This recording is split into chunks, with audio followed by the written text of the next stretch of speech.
আসসালামু আলাইকুম ফ্রেন্ডস, কেমন আছেন? আশা করি সবাই ভালো আছেন।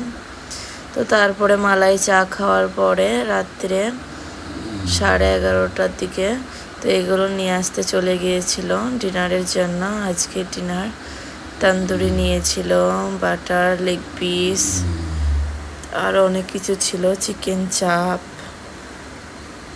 তো একসঙ্গে রাত্রে এতগুলো আমরা খেতে পারিনি, রেখে দিয়েছি সকালের জন্য। জানি না ভালো থাকবে নাকি।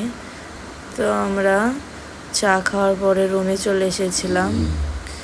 তো ওই ট্যাঙ্কির কলটা বন্ধ ছিল নাকি সেটা ডাউট লাগছিল। তো জলদি করে এসে দেখছি হ্যাঁ বন্ধই ছিল, যেহেতু একদিন ছেপে গিয়েছিল পুরো ট্যাঙ্কি, ঘরগুলো ছড়িয়ে গিয়েছিল।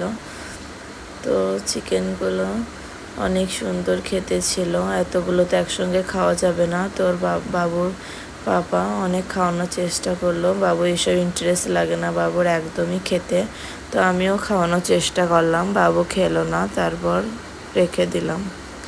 আল্লাহ হাফেজ।